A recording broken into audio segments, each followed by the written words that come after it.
As teorias da conspiração mais bizarras do futebol. Vamos ver, galera! Olá! Sejam muito bem-vindos a mais um vídeo. E nesse mês, nós iremos ver as maiores teorias da conspiração da história do futebol. Uma teoria da conspiração é uma especulação. Pô, tu lembra de alguma, Joboso? O resultado foi secretamente forjado por um grupo de pessoas para atingir o Brasil um objetivo. vendeu. Essas teorias existem aos montes. Tem a do Brasil vendendo 98, né?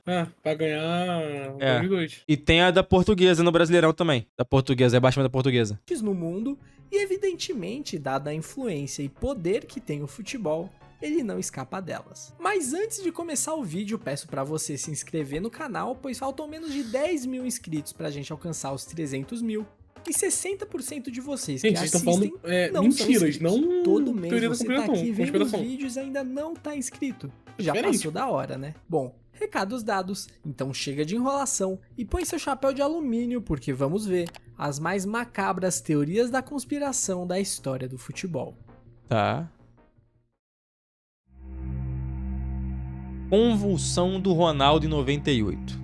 Brasil Beleza. e França chegavam à grande decisão da Copa do Mundo de 1998. A seleção brasileira defendia o título buscando o pentacampeonato, enquanto os donos da casa sonhavam com seu primeiro campeonato mundial.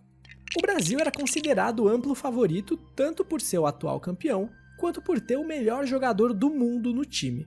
Porém, poucas horas antes da final, sai a notícia que Ronaldo havia sido cortado da decisão e Edmundo começaria entre os 11. Inicialmente, se dizia que foi por uma lesão no tornozelo. Depois, os boatos eram de que foram problemas estomacais. Tudo Mas especulação, passados né? 30 minutos, a escalação é alterada novamente e Ronaldo volta ao time titular. O que aconteceu foi que na tarde do dia da decisão, Ronaldo foi tirar uma soneca em seu quarto, quando de repente começou a convulsionar. Seu companheiro de quarto, Roberto Carlos, viu a cena e desesperado chamou os médicos. O craque então foi levado ao hospital. Porém, nenhuma normalidade foi encontrada e Ronaldo sequer se lembrava do acontecido. Quando ele volta do Pô, moleque, é muito doido. Tipo assim, caralho, eu gostaria muito de ter certeza absoluta sobre o que aconteceu, né? Só que ninguém nunca vai ter. Só o Roberto Carlos, basicamente. hospital com a equipe já no vestiário e pronta para a final, ele diz que tá bem e quer jogar. O médico da seleção e o técnico Zagallo optam por não barrar, que do ponto de vista médico era uma decisão no mínimo peculiar. Por isso, Edmundo volta para o banco e Ronaldo joga mesmo depois desse episódio. Foi notório que o craque não estava em sua melhor forma. E o Brasil, completamente apático, levou 2 gols de cabeça de Zidane no primeiro Caralho, tempo Zidane, filha e da mesmo puta, né, com um mano? homem a mais, ainda sofreu o golpe de misericórdia aos 92 minutos. A França aplicava um sonoro 3-0 nos favoritos e era a campeã do mundo pela primeira vez em casa. Todos esses acontecimentos nebulosos momentos antes de uma final de Copa foi algo sem precedentes na história. Do nada, o melhor do mundo tem uma convulsão horas antes de uma final de Mundial e mesmo assim ele joga. O que realmente aconteceu nos bastidores desse Brasil e França é provavelmente o maior mistério da história das Copas. Muitas teorias da conspiração surgiram para explicar o fracasso brasileiro naquele jogo. Primeiro, qual seria a explicação para a convulsão de Ronaldo? Sintoma que nunca tinha lhe ocorrido nem antes. Uma convulsão tem explicação? Tipo assim, ou ela pode acontecer do nada? Não manjo aí da parte médica da questão. Assim, qual é a explicação pra você convulsionar? Várias formas de ter. Falta de oxigênio no cérebro, mas o quê? Diversos fatores, desde febre alta até uso de drogas. Caralho. E nem depois. Surgiram especulações sobre um possível envenenamento por um cozinheiro francês. Mas Porra, é não loucura. existe nenhum fundamento para acreditar nisso. Outra teoria Mas o diz que envenenamento elas pode foram gerar isso? consequência de uma reação a infiltrações de xilocaína, um anestésico usado para aliviar dores nas pernas, algo que foi prontamente negado pelo médico da seleção. Por isso, a versão mais aceita é de que foi consequência do estresse. Dito isso, por que mesmo assim ele jogou? O médico colocaria sua carreira em risco dessa forma? Arriscaria meu a vida irmão. do atleta para que ele Colocaria entrasse em campo? Ai, gente, desculpa, mano. Mas tu tem o Ronaldo na sua frente falando, quero jogar. Tu não vai tirar o cara de uma final de Copa do Mundo, pô. Não tem o que fazer, gente. Desculpa. Não tem o que fazer, velho. É o Ronaldo virando pra você, falando, cara, vou pro jogo, tô bem. Vai tirar o cara da final da Copa do Mundo? Não vai tirar, pô. Não vai tirar, velho. E é aí que entra outro personagem dessa história, a Nike. Desde 1996, a Nike é fornecedora de material esportivo da seleção. Além disso, a jovem estrela Ronaldo assinou um contrato vitalício com a fornecedora em 1994. Não é segredo para ninguém que a empresa norte-americana tem um poder imenso na confederação. O próprio Edmundo declarou que, abre aspas, pessoas da Nike estavam na concentração 24 horas por dia, como se fossem membros da equipe técnica. Fecha aspas. Em 98, o atacante teve uma conversa vazada onde insinuou o grande poder de influência da fornecedora sobre a seleção. A Nike é uma coisa verdadeira, mas é uma coisa de não especificamente, não vi isso especificamente na final. Tem um contrato que o Ronaldo tem que jogar todos os jogos de 90 minutos. Tem isso. Superiores da Nike. Cara, mano, é foda, né? É muito improvável que tenha um contrato assinado de que obrigue o Ronaldo a jogar 90 minutos por jogo, mano. Desculpa. É muito improvável, tá ligado? É muito improvável. Mas, nosso Edmundo veio pelo conteúdo. Tu vai duvidar dele? Não chegaram nem a tomar Não. conhecimento do fato antes do jogo. Mas que a Nike tem uma força de apoio. Tem. Negociou, não teve intermediário, negociou direto com o presidente. Quer dizer, o presidente que levou a porcentagem da negociação. Isso corrobora. É isso aí que ele tá acusando é corrupção, né? Assim, porcentagem da negociação, na conta do presidente, da CBF, isso aí é corrupção. Ele tá acusando algumas pessoas de crime. É isso. Com a tese de que, na realidade, a Nike influenciou para que o atleta entrasse em campo. Afinal, era o principal ativo da marca. E ele não poderia ficar de fora do jogo de maior exposição na carreira. E não é coincidência que a imagem que ficou eternizada após o apito final foi Ronaldo desolado, com suas chuteiras da Nike no pescoço pro mundo todo ver. Caralho, foto foda pra caralho, inclusive, né? Muito foda essa foto. Foto foda, a chuteira é muito foda também, não tem jeito. Mas tem quem vá ainda mais longe. Há quem acredite que, na realidade, Ronaldo sequer sofreu uma convulsão, dando origem à folclórica frase: se as pessoas soubessem o que aconteceu na Copa do Mundo, ficariam enojadas. Tudo surgiu de uma corrente de e-mail com um longo texto afirmando com todas as letras que o Brasil vendeu a Copa de 1998. Não. Os jogadores inicialmente ficaram contrariados, mas foram convencidos após uma grande oferta financeira e vantagens contratuais com a Nike, que seria parte do acordo. Mesmo assim, Ronaldo se recusava a participar, por isso foi cortado. Após ameaças de perder seu contrato vitalício, ele foi convencido a atuar. É uma loucura, o acordo seria que o Brasil sucumbiria no gol de ouro. Porém, a apatia dos jogadores durante o jogo fez com que a França dominasse e vencesse o duelo com facilidade. O título deu à França equilíbrio político em um momento de alta taxa de desemprego e crise, enquanto a Confederação Brasileira ganharia em troca sediar a próxima edição, e também caminho facilitado para o Penta em 2002. Essa teoria ganha força porque, em partes, o e-mail acertou. O Brasil realmente foi Penta em 2002, sendo beneficiado pela arbitragem em pelo menos 2 jogos.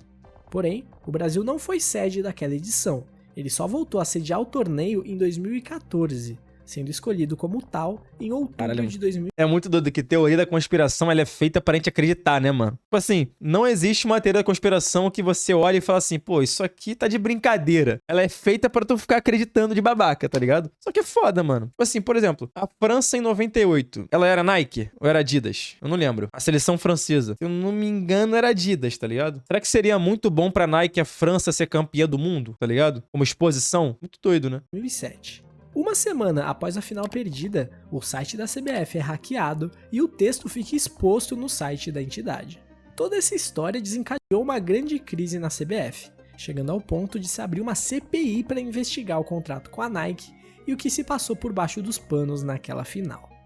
Porém, essa foi encerrada em 2001 sem nenhum avanço, e todos os jogadores e pessoas envolvidas negam veementemente todo o conteúdo daquele e-mail. Pra corroborar aqueles que acreditam. Pô, sabe o que me pega, mano? Acima de tudo, isso aqui é chat, Joboso e todo mundo. Tipo assim, mano, juro por Deus, cara. Aqui, acho que tanto eu quanto vocês do chat, ninguém aqui é jogador de futebol, né? Acho que eu posso dizer que eu tô falando aqui pra 100 mil pessoas que não viraram jogadores de futebol profissionais.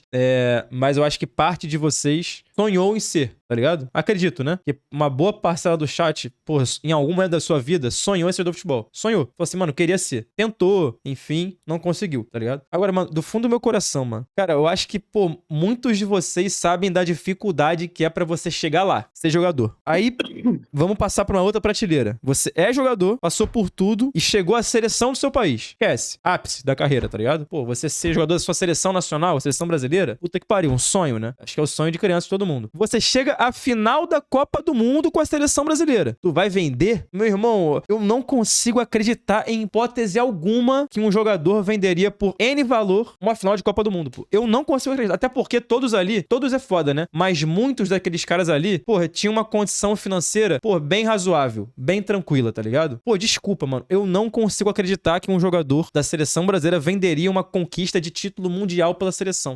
Pô, pra mim é impossível. Impossível. Você tá na final da Copa do Mundo, você vai vender essa final? Impossível. Pra mim é impossível. Ainda mais pelos valores veiculados ali naquele texto, né? 170 mil dólares pra cada jogador, 190 mil dólares pra cada jogador. Não acho que sejam valores, por mais que na época seja muito dinheiro, que fariam com que os caras vendessem a Copa do Mundo. Me perdoa, não consigo acreditar. Não consigo. Acreditam em alguma manipulação em favor dos franceses, ainda surgiu uma declaração de Platini, anos depois, que confirmou que o sorteio foi manipulado para que Brasil e França só se enfrentassem na final.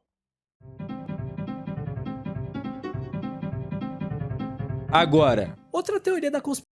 Sorteios e chaveamentos de competições, eu tenho meus pezinhos atrás, tá ligado? Eu tenho. Isso é uma outra história, tá ligado? É uma outra história. Sorteios e chaveamentos, eu tenho meus pezinhos atrás. Argentina 6, Peru 0. Manipulação de resultados na Copa do Mundo 78. Outra teoria da conspiração bastante difundida é de que a partida entre a Argentina e Peru pela Copa do Mundo de 1978 foi manipulada. A Argentina sediava o torneio em meio a uma das mais sangrentas ditaduras militares do continente sul-americano. A própria escolha da Argentina como sede levanta suspeitas bem razoáveis. Afinal, o regime de Videla usou o Mundial para colocar panos quentes nos desaparecimentos e outras atrocidades que os militares praticavam. Eis que na semifinal se encontravam no grupo B os donos da casa com Peru, Brasil e Polônia. Todos jogariam contra todos e o primeiro colocado... Até só pra não passar batido aqui, né? O que eu ia falar e o que eu esqueci de falar. Eu ia falar, mas eu esqueci. Mas agora eu lembrei. Tipo assim, a gente ainda vive num mundo que eu não sei se vocês concordam, mas se você parar pra pensar friamente, manipulação de sorteios, chaveamentos, até de resultados mesmo, eram coisas que talvez fossem muito mais fáceis de serem executadas antigamente. Quando você não tinha internet pra ficar em cima e cobrando e falando e comentando, quando você não tinha, porra, a quantidade excessiva de câmeras, de pessoas, porra, falando sobre isso, jornalistas, etc e tal. Tipo assim, antigamente era muito mais fácil das coisas acontecerem do que hoje. Hoje em dia é uma pica, porque tá todo mundo fiscalizando, tá ligado? Então, antigamente, você pensar em cenários que essas coisas aconteciam, era muito mais fácil de acontecer. Hoje em dia é muito mais complicado, tá ligado? Muito mais complicado. Avançaria a final. Na primeira rodada, Brasil e Argentina ganham seus duelos. Na segunda, a Polônia venceu e, por consequência, tirou as chances de classificação do Peru. Enquanto Brasil e Argentina protagonizaram a batalha jogo de Rosário. violentíssimo, né? O jogo muito truncado terminou 0-0, mas ficou marcado mesmo pela pancadaria que aconteceu dentro do campo. Violentíssimo. Com esses resultados, o Brasil se colocava ligeiramente à frente pelo seu saldo de gols, e a vaga seria definida na rodada final, com os jogos marcados para acontecer simultaneamente. Porém, de forma inexplicável, a pedido da TV local, o jogo da Argentina foi adiado em 3 horas. Dessa forma, eles jogariam sabendo exatamente de quanto precisavam para ir para a final. O Brasil fez sua parte e venceu os poloneses por 3-1, fazendo com que a Argentina precisasse de no mínimo 4 gols para se classificar. E adivinha o que aconteceu? A seleção portenha massacrou o Peru. 6-0 fora o baile. Esse jogo aí acontecer 3 horas depois, isso não aconteceria hoje em dia, tá ligado? É isso que eu falo, tipo assim, antigamente as coisas aconteciam e ninguém tava ali pra cobrar, pra fiscalizar. Só falava assim, porra, valeu, vai ser 3 horas depois. Hoje em dia isso jamais aconteceria, tá ligado? Vale lembrar que a seleção peruana não era ruim.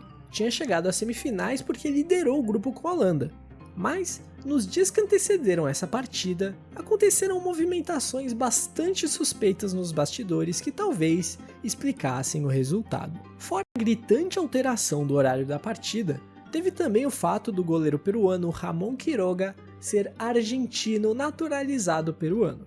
Anos depois, ele veio a público dizer que com certeza alguém ganhou dinheiro com aquela goleada. Outros jogadores daquele elenco também confirmaram a história de que alguns dos companheiros deles foram comprados para fazer corpo mole, seja com dinheiro atletas. ou até com ofertas para jogar no futebol argentino nos anos seguintes. Relataram também que no pré-jogo o ditador Videla entrou no vestiário da seleção peruana e fez um discurso sobre a irmandade entre os dois países. Como se não bastasse, 10 dias depois da Copa, o governo argentino ainda fez uma generosa doação de 50 milhões de dólares e 35 mil toneladas de trigo ao governo peruano. Olha que beleza! Contas, o Brasil voltou para casa como a única seleção invicta no torneio, enquanto a Argentina derrotava a Holanda e conquistava sua primeira estrela mundial. Mesmo com tantas alegações e fontes diferentes que indicam que esse jogo foi realmente manipulado, é difícil de classificar como algo confirmado. Então, ainda cabe na categoria de teoria da conspiração. Corinthians e Boca em 2013. Em 2013, o Corinthians chegava a Libertadores com pontos. Caralho, time fora do Corinthians esse aqui, hein, mano. Ralf, Paulinho, Danilo, Jorge Henrique, Sheik Guerreiro. Pode atual campeão. Manteve a estrutura e reforçou seu elenco para defender o título, sendo um dos grandes favoritos para o bicampeonato. Porém, toda a expectativa recebeu um duro baque logo na estreia. O Timão enfrentava o San José de Oruro lá na Bolívia, e logo com 5 minutos de jogo, Guerreiro abriu o placar para os corintianos.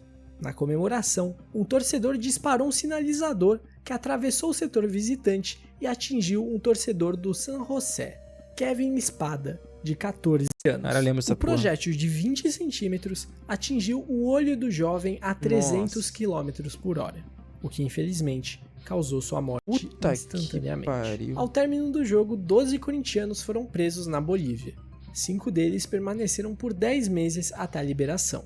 E o regulamento da Conmebol previa que os clubes poderiam ser punidos pelo comportamento inadequado da torcida, como por exemplo, usar sinalizador.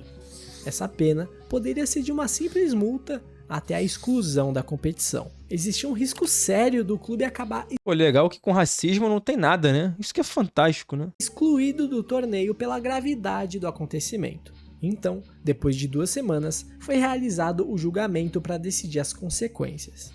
A pena foi de apenas uma multa de cerca de R$400 mil e a... Mas não foi morte? Não tô falando que não tem que ter punição pra morte, tô falando que no artigo não prevê coisa pra racismo. Pô, a gente acontece o tempo inteiro e não tem nada, tô falando disso, que eu li ali e não tinha nada, só isso. Óbvio que tem que ter punição, pô, uma pessoa morreu, caralho, óbvio. A proibição do clube levar a torcida na condição de visitante por 18 meses. Os corintianos respiraram aliviados e acharam que o sonho do Bi continuava de pé. O clube passou tranquilamente pela fase de grupos, como líder, para nas oitavas de final acabar caindo contra o Boca Juniors, reeditando a final do ano anterior, em que os brasileiros se deram melhor. O jogo de ida foi vencido pelos argentinos por 1-0, e na volta, no Pacaembu, aconteceu uma das moleque, esse lance aí é uma loucura do Sheik, né, moleque? A bola bate na mão do filho da puta, esqueci o nome desse cara. Da história do futebol. O Corinthians foi operado de uma forma que não tem como não pensar que foi na sacanagem. Esse jogo apareceu no meu último vídeo sobre os maiores roubos da história da Libertadores. Se você não viu, recomendo que veja, porque eu não vou me alongar muito nos lances. Mas basicamente, Carlos Amarilla e sua equipe de arbitragem deixaram... Cara, o lendário Amarilla, moleque. Caralho, papo reto. Esse jogo aqui é um escândalo mesmo, mano. De dar pelo menos 2 pênaltis e anularam 2 gols legítimos da equipe brasileira, que acabou eliminada após empatar em 1-1. Até para os padrões da arbitragem latina, esse jogo foi muito fora da curva. E é olhando para esse cenário que surge uma teoria da conspiração a respeito da motivação disso. Muitos viram como a Conmebol tirando o Corinthians da Libertadores o mais rápido possível na marra por conta da morte de Kevin. É dito que a Conmebol não teve coragem de eliminar o Corinthians no tribunal e tentou fazer de forma natural.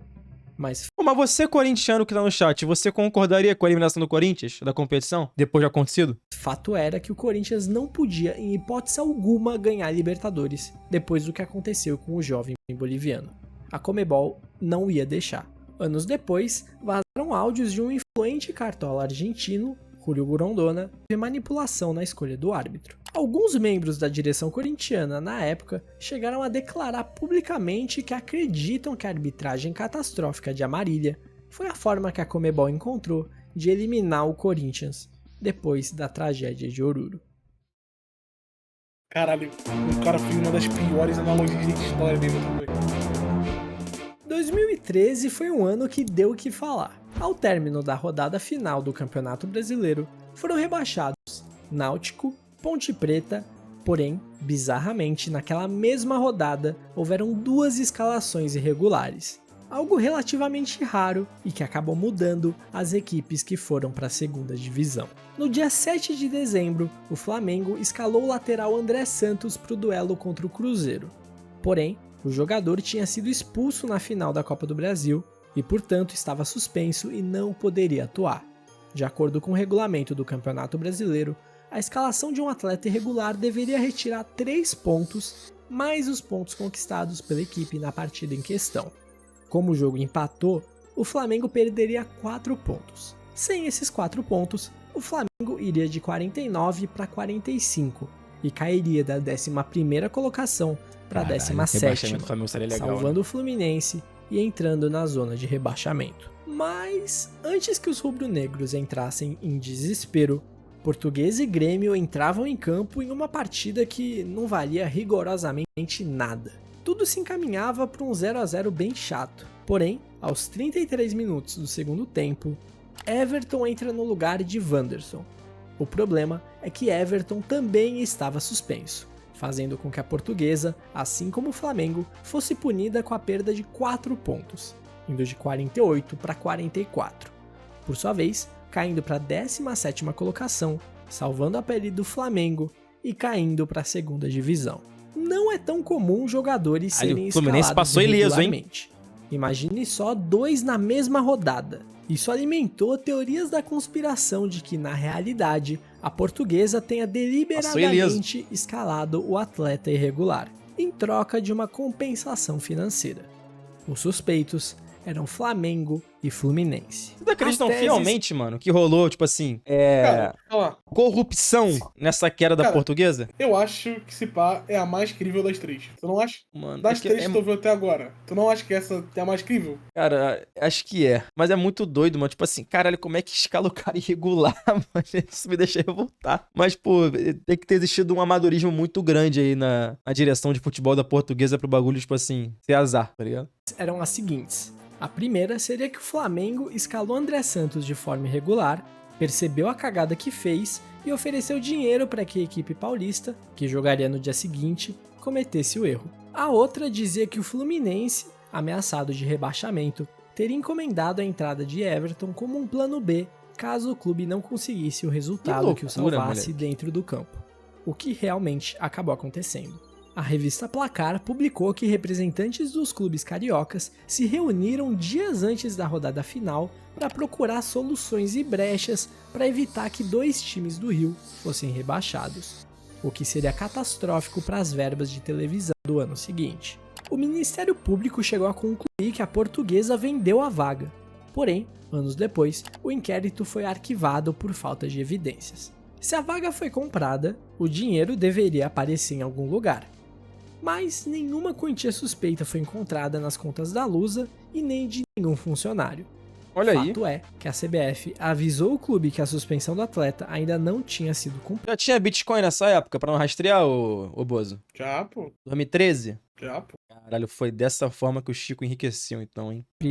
O e-mail foi visualizado, mas essa informação nunca chegou até o treinador Guto Ferreira, seja por sabotagem ou incompetência. Embora a versão oficial, confirmada pelo próprio presidente da Lusa, é de que foi tudo cagada, muitos seguem acreditando em uma trama pela compra da vaga da saudosa Portuguesa na primeira divisão. Pô, Joboso, vou te falar, não consigo acreditar, viado. Tipo assim, que compraram o rebaixamento da Portuguesa pra salvar Flamengo e Fluminense. Não consigo acreditar. Não consigo, foi mal. Ou então eu sou muito, muito babaca. Não consigo acreditar. Não tá sendo babaca, cara. Tu só tá defendendo o esporte que tu ama, tá ligado? Tipo assim, mano, se isso aconteceu, mano, nós somos todos babacas, tá ligado? Porque a gente, torce, se esgoela, fica puto, fica feliz por uma bagulho que não... que é uma WWE, entendeu?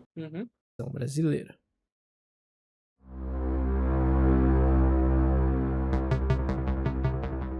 Outra teoria da Olha conspiração... isso aqui? É o clássico na final da Champions. Outra teoria da conspiração muito difundida, principalmente na Europa, é de que a UEFA manipulou diversos sorteios para tentar fazer um El Clássico na final da Liga dos Campeões. Na temporada 2010-2011, Barcelona e Real Madrid fizeram uma das semifinais da Champions. O Barça se deu melhor e avançou à final, onde acabou campeão posteriormente ao derrotar o United. Nessa época, começava a aflorar a rivalidade entre Messi e Cristiano Ronaldo, que dominariam o futebol mundial pelos próximos anos. Pô, mó pecado não ter tido essa final, hein, mano? Essa final seria lendária, pô. Final de Champions, Real Madrid, Barça, Messi e Cristiano. Pô, seria absurdo essa final. Pô, não ter tido é um absurdo. A verdade é essa. Se todo mundo aqui fosse presidente da UEFA, a gente mexeria nossos pauzinhos pra isso acontecer, Joboso. A verdade seja dita. Ah, o sorteio tem que, porra, bater bolinha quente, bolinha fria, foda-se. Pô, tem que ter essa final, viado. Tem que ter. Um com a 10 do Barcelona e o outro com a 7 do Real. A UEFA viu naquilo um prato cheio para ganhar muito dinheiro. Seria muito conveniente pro espetáculo que essas duas figuras fizessem a final da Liga dos Campeões, Puta, a ia ser muito competição de foda. clubes mais badalada do futebol, que de quebra seria um clássico nacional dos mais viscerais do planeta. Eis então que em 3 das 4 temporadas seguintes, Barcelona e Real Madrid estariam presentes nas semifinais. Caralho, E papo todas reto. estariam em lados opostos. E não Pode ter aconteceu, sido- viado. Que absurdo isso, mano. Isso é fantástico mesmo, tá? Sempre do lado oposto. Isso Não, é mas fantástico. Em 2011, roubaram o Barça. E aí? Caralho, mano. Essa teoria fica onde? Enfia na bunda? É. sorte? Pode, mas a probabilidade não é favorável. Pô, gente, e não é isso possível. já foi suficiente para surgirem suspeitas e teorias a respeito de manipulação no sorteio. A tese é que as bolinhas eram colocadas no congelador horas antes do sorteio para que elas ficassem frias e se diferenciassem das demais 11, 12 no não, momento gente. de Pelo amor de sortear. Deus, gente. E se essas teorias Cara, bolinha no congelador é sacanagem. Bolinha no congelador é sacanagem. pode crer. 11 Barça ganhou, não é isso? Confundi. Não, pô, aquela Em falou foi verdade- Barça, Chelsea e Barça e... Não foi Chelsea e Bayern? Ou foi do ano seguinte, essa porra? Chelsea Bayern foi... 12 13? Foi 12-13. Não, 12-13. 12-13. E não dá para dizer que a UEFA não fez a parte dela. Mas infelizmente 11-12. Ué, Caralho! Então, Tá certo. caralho! Quem tá certo? Sou eu ou o chat? não lembro. Memória é ruim pra cacete. os espanhóis não. Na temporada 2011-2012, tanto Peraí. o Barcelona quanto o Real Madrid acabaram eliminados nas semifinais. É, foi isso. No ano seguinte, 2012-13, a dupla espanhola novamente sucumbiu nas semis para os alemães Bayern e 7-0 Bayern. Borussia. Em 2014 e 15, o Barcelona conseguiu chegar à decisão após bater o Bayern. Porém, Porra, vai tomar no cu. Como é que o Real perde pra Juventus, viado? Isso é revoltante mesmo, mano. Ia ser mó finalzão, mano. Ia ser uma finalzão. Cara, essa final vai ser uma final foda. Porra, essa é a final absurda, mano. o Real ficou no caminho para a Juve. Anos depois, um árbitro acusou a UEFA de manipular sorteios, mencionando especificamente a edição de 2012-13, uma das citadas agora há pouco.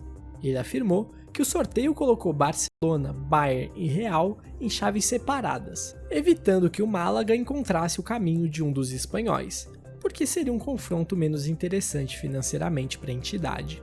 Segundo o árbitro, foi utilizada uma técnica de vibração para manipular as bolinhas. Manipulação no Caralho. chaveamento não é uma teoria nova. Nós já vimos nesse próprio vídeo Platini admitindo que colocou França e Brasil em lados opostos propositalmente.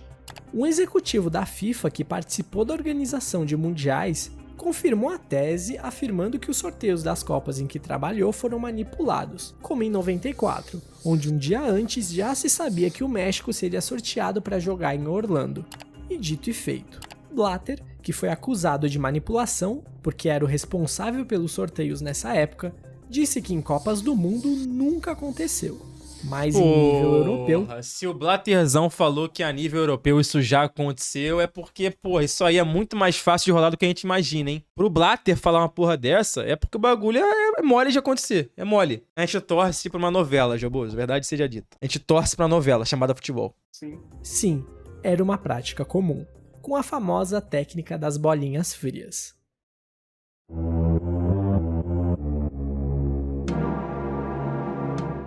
Dr. Fuentes foi um médico espanhol que foi peça principal de um escândalo de doping no ciclismo que veio à tona em 2006, a Operação Puerto. Durante as investigações, surgiram indícios que ligavam o Dr. Fuentes ao futebol. O jornal francês Le Monde publicou que supostamente 4 clubes contrataram seus serviços: Real Madrid, Barcelona, Valência e Betis, sugerindo que ele teria elaborado planos de preparação para essas equipes que incluíam práticas de doping. Todos os 4 clubes negaram o envolvimento, e o médico também.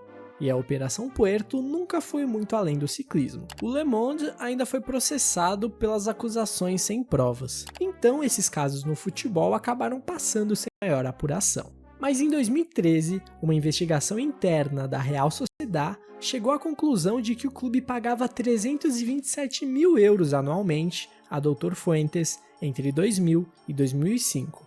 Curiosamente, em 2003, o clube teve sua melhor colocação recente no Campeonato Espanhol, um segundo lugar, levando muitos a crer que Dr. Fuentes estava por trás do sucesso de muitos clubes espanhóis no final dos anos 90 e início dos anos 2000. Mas esses casos teriam sido acobertados pelas autoridades espanholas, que temiam um grande impacto desse escândalo no futebol mundial.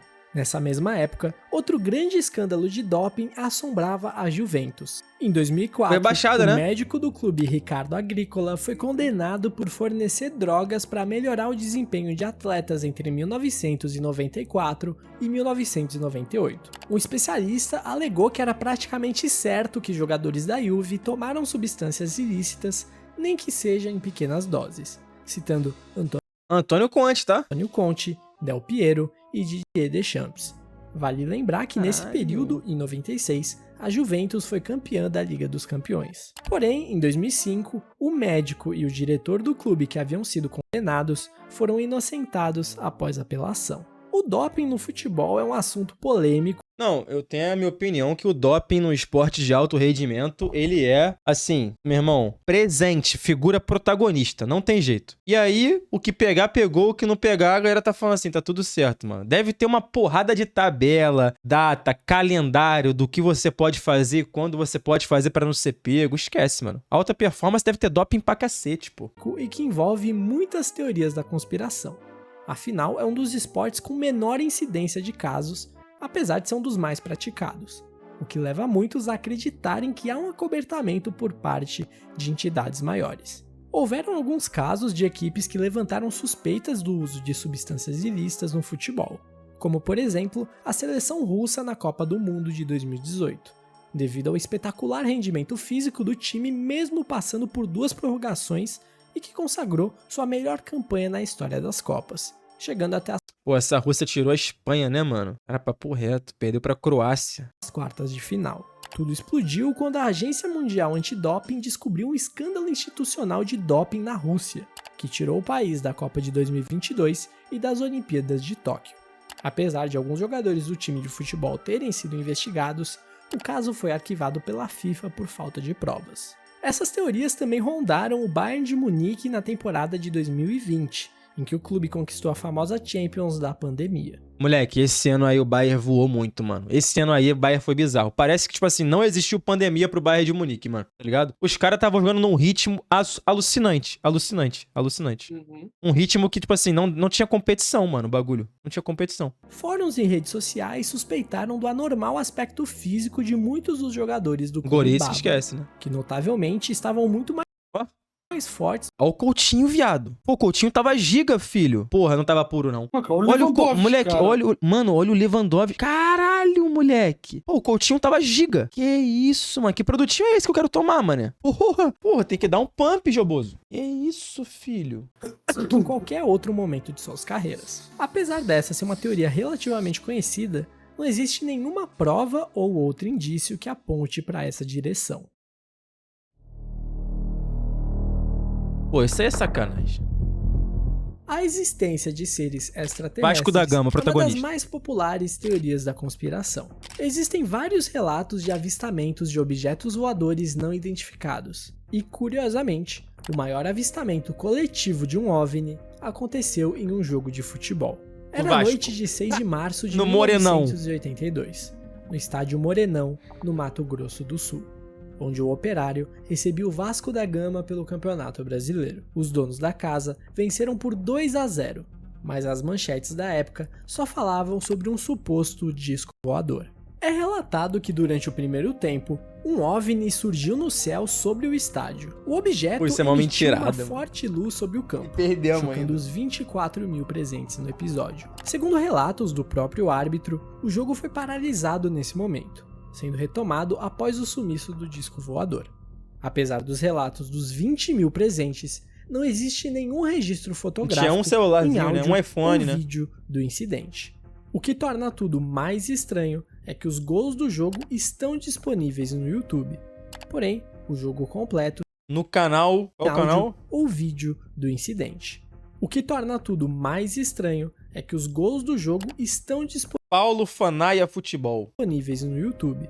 Porém, o jogo completo se encontra apenas nos arquivos da Globo, não estando disponível a público. Uma reportagem foi feita anos atrás. Pô, a Globo tem acesso a isso aí, né? De repórteres assistem ao VT completo do jogo, relatando que não existe nenhuma paralisação ou aparição estranha durante a transmissão, então, contradizendo os testemunhos de milhares de espectadores, além do próprio árbitro e de alguns dos jogadores em campo. Teorias dizem que, a mando do governo, a Rede Globo alterou a fita daquela transmissão, ocultando o trecho da aparição e empurrando para debaixo do tapete esse incidente. Apesar de não... A Rede Glóbulos faria isso, mané? Manipularia o senso comum? Não acredito. Não acredito. Não acredito, gente. Ter absolutamente nada que sustente essa teoria, esse não deixa de ser um dos episódios mais folclóricos do futebol brasileiro.